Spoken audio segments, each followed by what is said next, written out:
December 1942 brought a harsh lesson to the skies above the Solomon Islands, one that would be written in blood and empty shell casings before anyone truly grasped its meaning. Eddie Kowalski, barely 19, stood braced in the cramped belly of a B-17 bomber, his hands locked around a Browning M2 machine gun that shook with such violence it felt alive.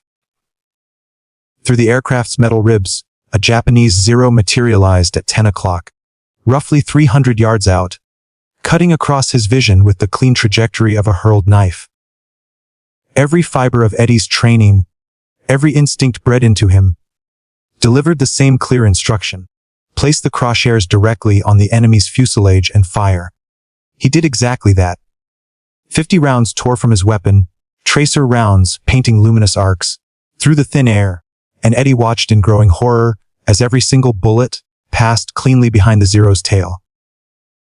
The Japanese pilot never flinched, never broke formation, simply continued on his path as if Eddie's gun had never spoken at all, while the ammunition counter spun relentlessly downward. What happened to Eddie that December morning was not an isolated incident of poor marksmanship or bad luck. Across every combat zone during those early war years, this identical scene played out thousands upon thousands of times. American gunners, rigorously trained, deeply motivated, armed with what were arguably the finest machine guns ever manufactured, were failing to hit their targets. Not occasionally, but with a consistency that bordered on the systematic. Early in 1943, the Army Air Forces launched a comprehensive investigation, analyzing gun camera footage collected from bomber missions over both European and Pacific theaters. What they discovered revealed a crisis of staggering dimensions.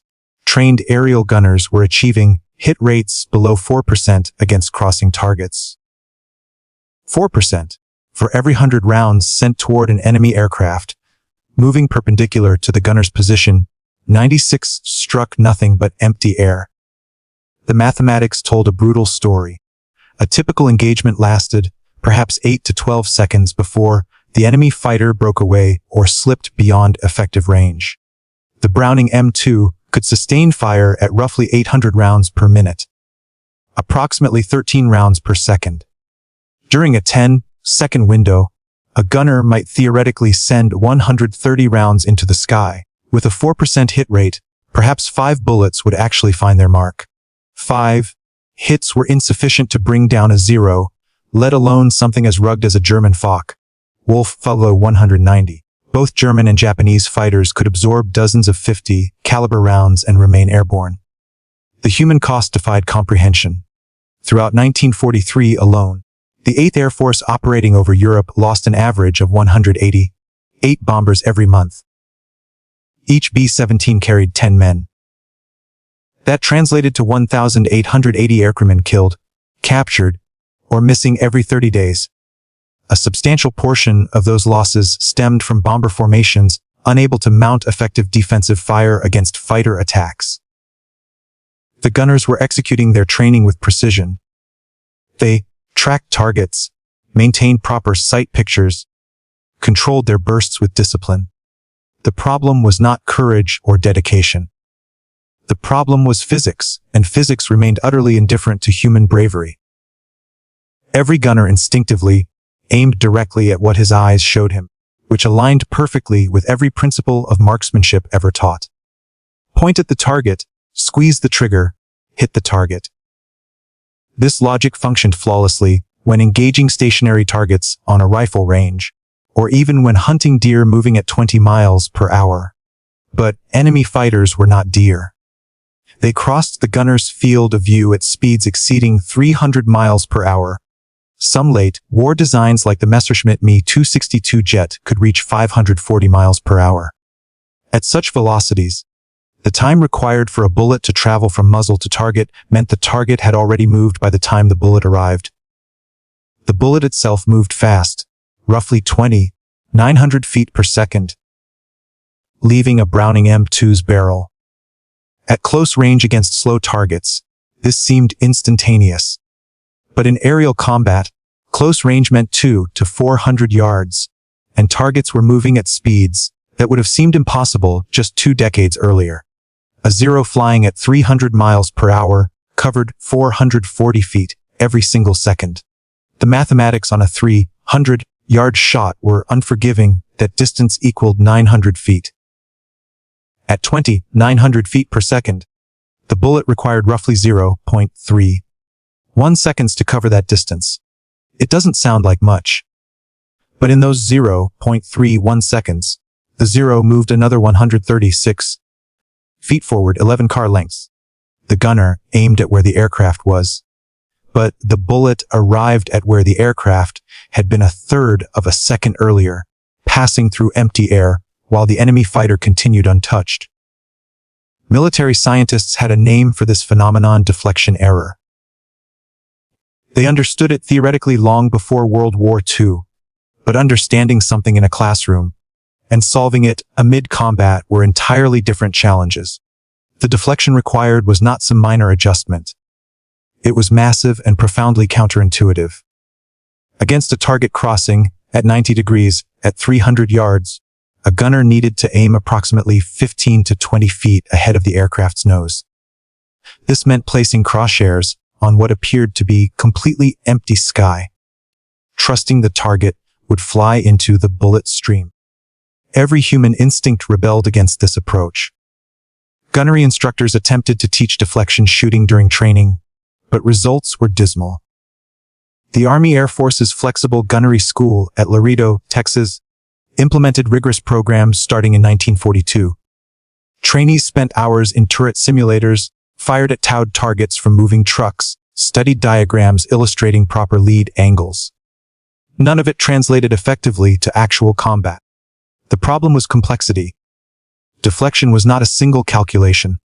It changed constantly based on target speed, angle, range, altitude, whether the target was climbing or diving, whether the bomber itself was turning. A B-17 ball turret gunner engaging a Bf-109 during a frontal attack needed different deflection than when engaging the same aircraft during a beam attack from the side. And he had perhaps 4 seconds to process all these variables while being shot at, while his aircraft bucked through flak damage, while his oxygen mask fogged at 25,000 feet. The psychological barrier proved as deadly as the technical one. Gunners who survived their initial missions and attempted deflection shooting often abandoned the technique after apparent failures. They would aim ahead of a target, fire a burst, watch their tracers arc through empty sky in front of the enemy plane, and conclude they had led too much. During the next engagement, they would reduce their lead, moving their aim point closer to the visible target. They were self-correcting in precisely the wrong direction, trusting their eyes over physics they could not see. Gun camera footage from 1943 missions reveals this pattern repeatedly: initial bursts with some forward lead, followed by subsequent bursts walking backward until the gunner was shooting directly at or even slightly behind the target's current position. The casualties mounted relentlessly. 8th Air Force records from the October 1943 Schweinfurt missions showed 20% losses. 60 bombers failing to return from 291 dispatched. Survivors landed with dead and wounded crewmen, shredded hydraulic lines, engines trailing smoke. During debriefings, gunners reported identical frustration. They had been shooting. Their guns had been functioning. But their bullets had not been connecting.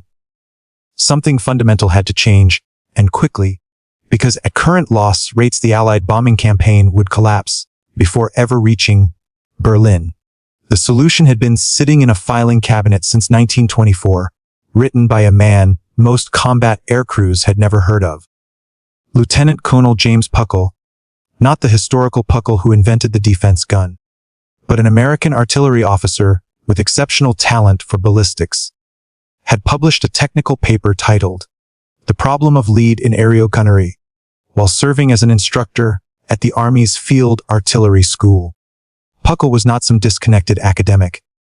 He had served in France during World War I, witnessed the first crude attempts at air-to-air combat, and recognized that aviation speeds were about to create a targeting crisis traditional marksmanship could not solve. His paper laid out the mathematics with brutal clarity. Puckle demonstrated that as aircraft speeds increased beyond 150 miles per hour, required deflection angles would exceed human intuitive capability. He calculated that against a target moving at 250 miles per hour at a perpendicular angle, a gunner would need to aim approximately 4 to 5 aircraft lengths ahead of the visible target. His paper included exhaustive tables and charts showing required lead for various combinations of target speed, range, and crossing angle. A 200-yard shot at a 90-degree crossing angle against a 300-mile-per-hour target required 47 feet of lead. The same target at 400 yards required 94 feet. The numbers were staggering, and Puckle's conclusion was even more disturbing. Without mechanical assistance, aerial gunners would become effectively useless within a decade. The Army filed his paper and forgot about it. Throughout the 1920s and 1930s, military aviation advanced rapidly, but gunnery training remained rooted in World War I methodology. Instructors taught marksmanship fundamentals, sight picture, trigger control, breath control, as if students were preparing for rifle competitions, rather than three-dimensional chases at 300 miles per hour. The few voices advocating for advanced deflection training were dismissed as alarmists. After all, the reasoning went, Americans had always been excellent marksmen. Daniel Boone, Sergeant York, the frontier tradition of sharpshooting, surely those skills would translate to aerial combat with proper practice. They did not. When the United States entered World War II, in December 1941, Army Air Force's gunnery training was catastrophically unprepared for modern air combat reality. The standard training program lasted 4 weeks. Students fired roughly 1,000 rounds total during their entire qualification course. Most of that ammunition went toward stationary targets and slowly towed sleeves, moving at perhaps 150 miles per hour in predictable straight lines. Not a single training scenario replicated the chaos of an Fu-190 diving through a bomber formation at 400 miles per hour while executing a barrel roll. Graduates received their wings, climbed into bombers, flew to England or the Pacific, and discovered their training was worthless the first time a zero flashed across their gun sight. By mid-1942, desperate commanders began searching through old technical libraries for anything that might help. A captain named Robert Williams, assigned to the 8th Air Force Gunnery Analysis Section, found Puckle's 1924 paper in the archives at Wright Field. Williams read it in one sitting, then immediately drafted a memo to his commanding officer with 2 words underlined 3 times. He knew. Puckle had predicted this exact disaster 18 years before the first B-17 ever flew a combat mission over Europe. His calculations remained accurate. His warnings had been correct. And hundreds of American aircrewmen had died because nobody had listened. The question was not whether Puckle had been right. The mathematics were indisputable. The question was whether anything could actually be done about it. Training gunners to consciously calculate deflection angles while being shot at seemed impossible. The human brain could not process trigonometry at combat speed. But if conscious calculation would not work, perhaps something else would. The British had already begun finding answers, born from identical desperation during summer 1940. RAF Squadron 609, flying Spitfires from Middle Wallop, faced a gunnery crisis mirroring what American bombers would encounter 2 years later. Their pilots were brave, their aircraft magnificent, but they were missing. Flight Lieutenant John Dundas reviewed gun-ken camera footage from July engagements and discovered his squadron's hit rate against crossing Messrs Bf 109s hovered around 6%. 6 shots connecting from every 100 fired. The Spitfire carried enough ammunition for roughly 16 seconds of sustained fire. Pilots were exhausting their entire combat load, watching German fighters fly home untouched. Squadron leader Horace Darley, commanding 609 Squadron, made a radical decision.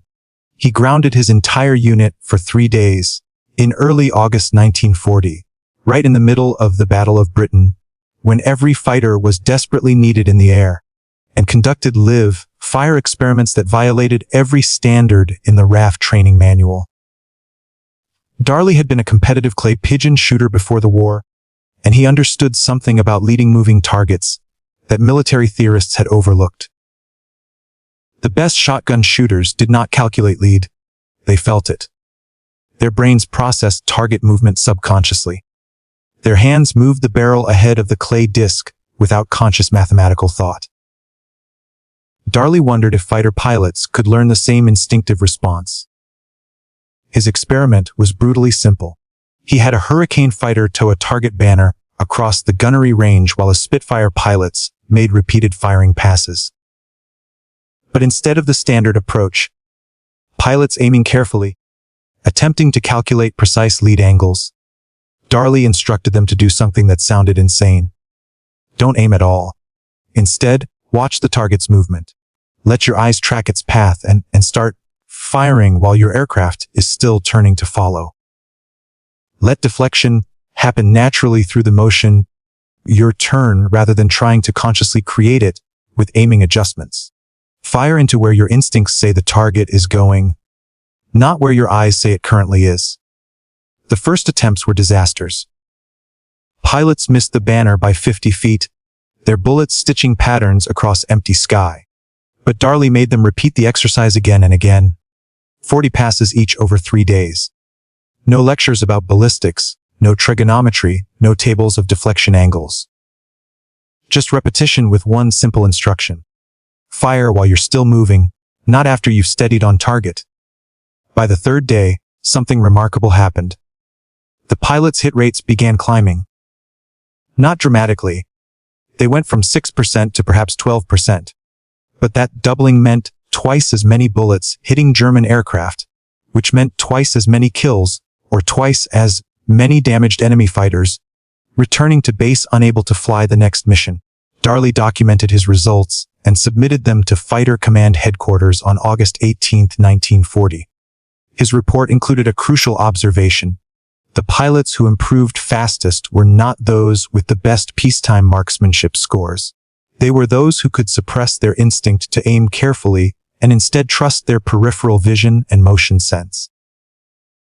The conscious brain, Darley argued, was too slow for modern air combat. The answer was training the subconscious to handle deflection automatically, the same way a baseball player's brain calculates where a fly ball will land without consciously solving trajectory equations. Fighter Command circulated Darley's findings, but implementation was scattered and inconsistent. Some squadrons adopted the technique enthusiastically. Others dismissed it as unscientific nonsense. The RAF's training command was particularly resistant. Their instructors had decades of experience teaching marksmanship fundamentals, and Darley's approach seemed to abandon everything they knew about proper shooting discipline.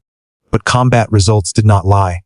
Squadrons that embraced motion-based deflection shooting showed measurably better kill ratios through autumn 1940. The data was clear enough that by early 1941, the technique was quietly becoming standard practice. Even if official training manuals had not yet caught up, American military observers in Britain took detailed notes on Darley's methods. But the United States Army Air Forces faced a different problem. Fighter pilots could potentially learn instinctive deflection through repetition, but bomber gunners could not. A Spitfire pilot controlled his entire aircraft, using motion and angles to create natural lead. A waist gunner in a B-17 stood in a fixed position, while his aircraft flew straight and level through flak, unable to maneuver, unable to use aircraft movement to generate deflection. He had only his hands on the gun and his eyes on the target. If conscious calculation was too slow and instinctive motion was unavailable, the solution had to be mechanical. Enter the Massachusetts Institute of Technology, specifically the Radiation Laboratories Division 7, established in early 1942. The name was deliberate misdirection. Radiation Laboratory suggested atomic research, which helped maintain secrecy around what Division 7 actually built fire control systems. The division head, Dr. Charles Stark Draper, was a 40-year-old engineer who had spent the previous decade developing gyroscopic instruments for aircraft navigation. Draper understood that the deflection problem was not fundamentally about shooting. It was about prediction.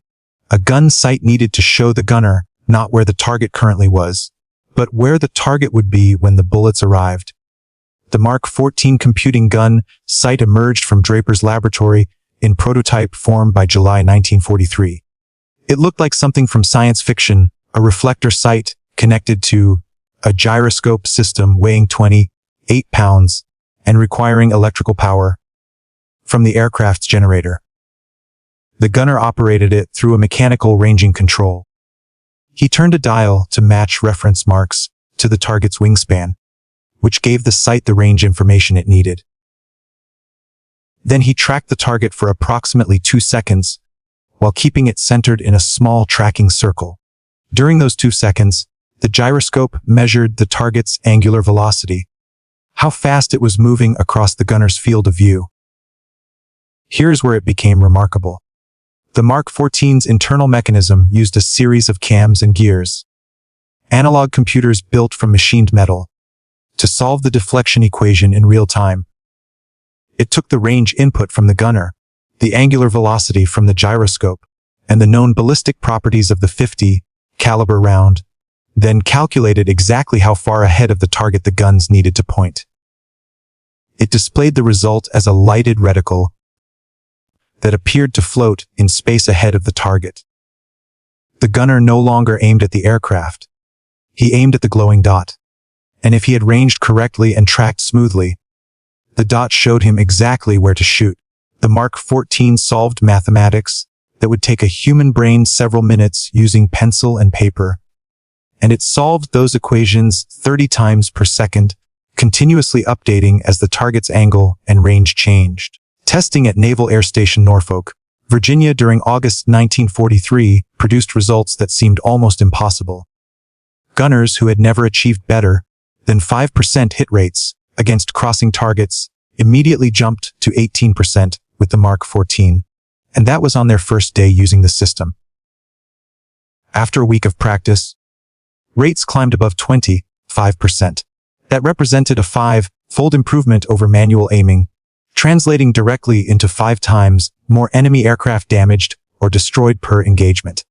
But manufacturing and installing tens of thousands of Mark 14 sights across the bomber fleet would take time the Allies did not have. Production did not begin in meaningful numbers until early 1944, and installation priority went to new aircraft rolling off assembly lines rather than retrofitting existing bombers.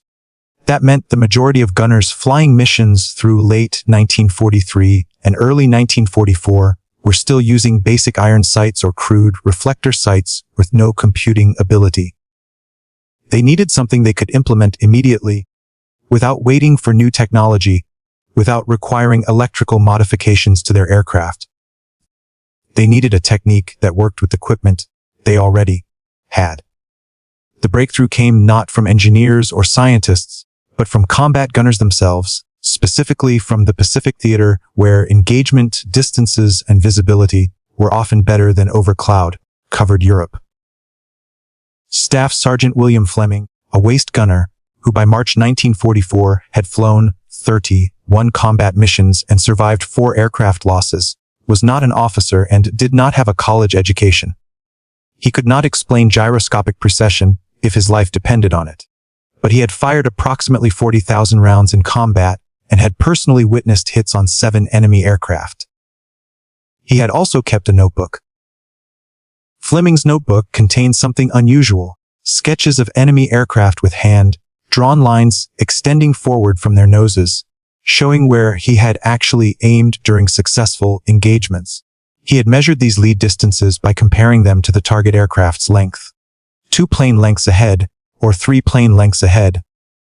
On March 14, 1944, Fleming presented his notebook to Lieutenant Commander Edward Butch O'Hare during a routine debriefing session.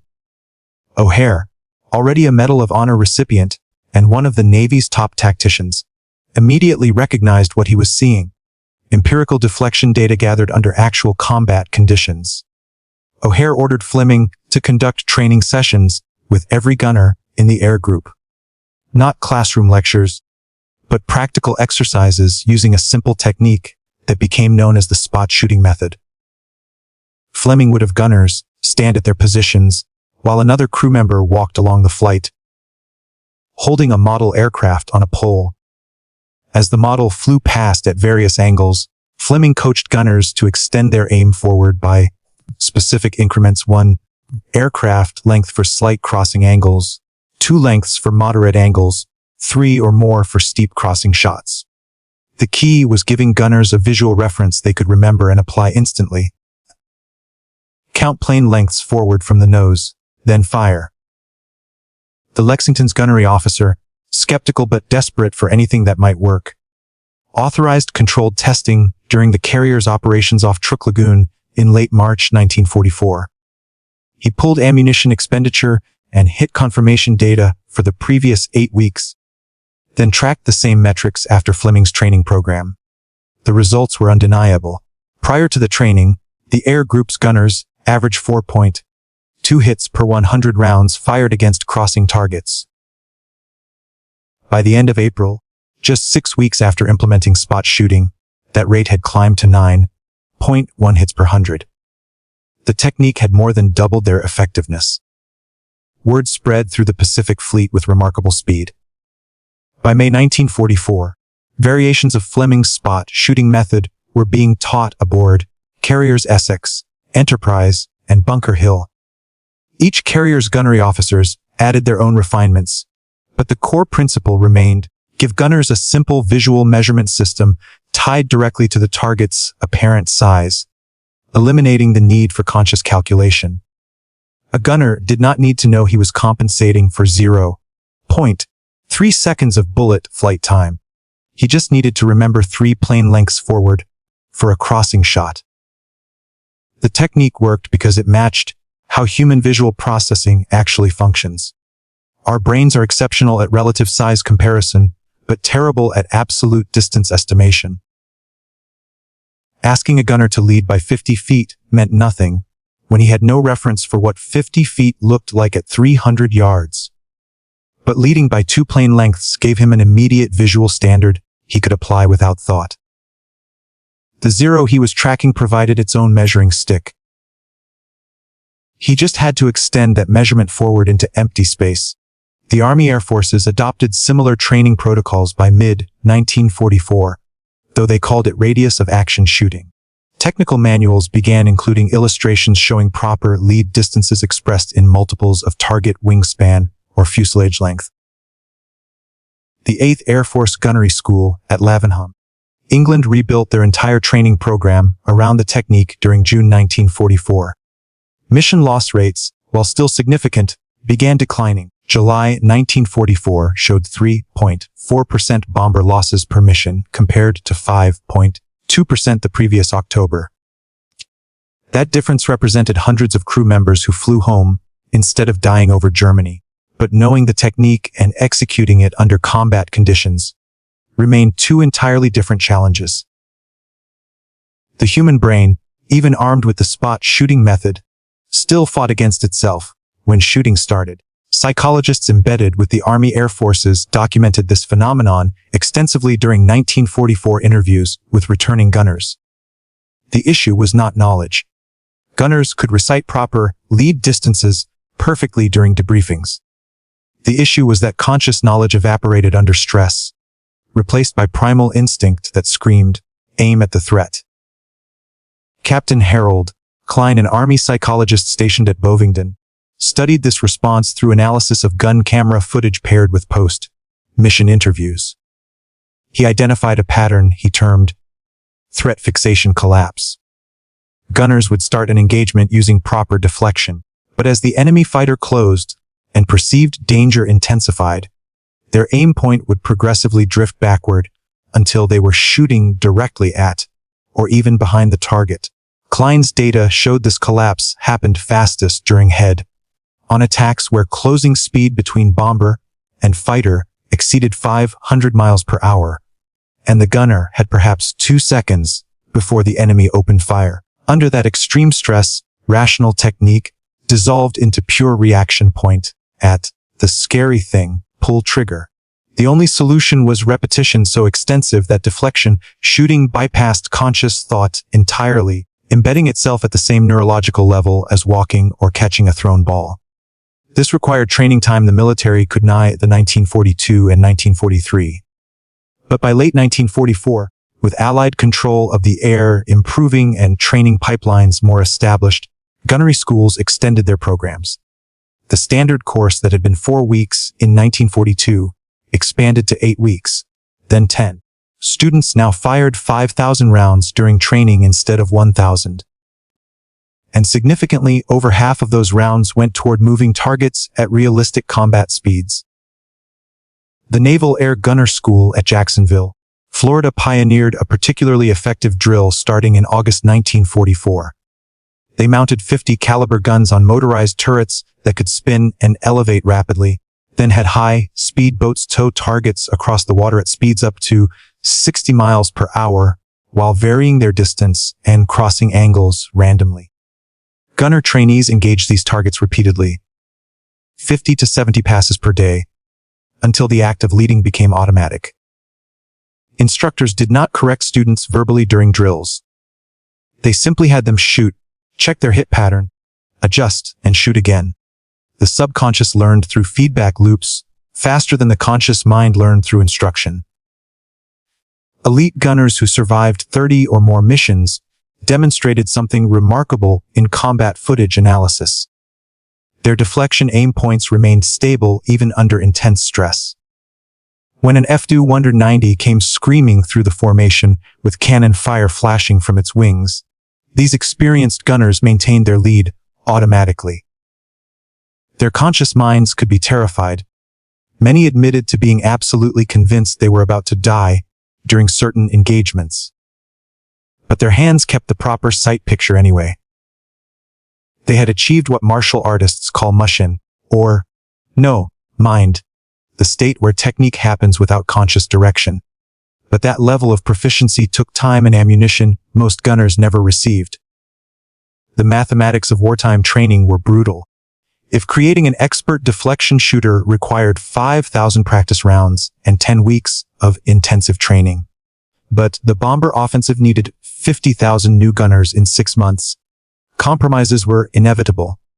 The majority of gunners flying combat missions never achieved true unconscious competence. They remained perpetually in the conscious competence stage, capable of proper deflection, shooting when conditions allowed them time to think, but vulnerable to collapse under extreme stress or when facing unexpected tactical situations. This created a strange stratification in combat effectiveness.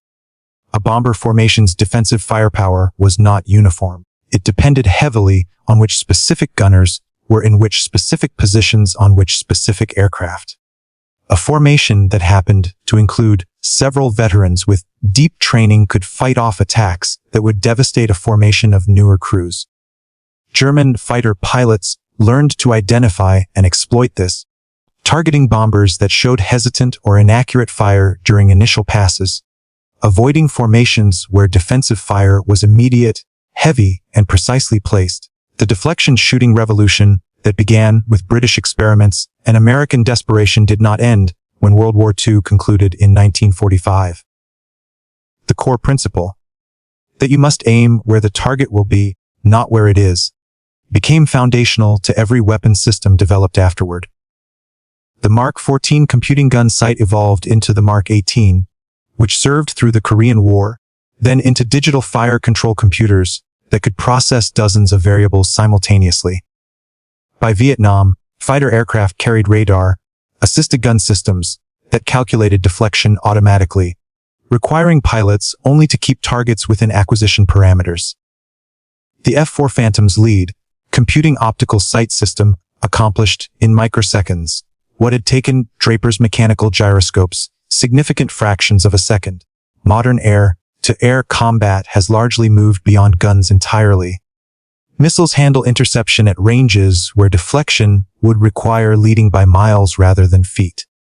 But the underlying physics has not changed, just the implementation. An AIM-120 AMRAAM missile uses inertial guidance and active radar to continuously update its trajectory toward where its target will be, executing deflection calculations thousands of times per second.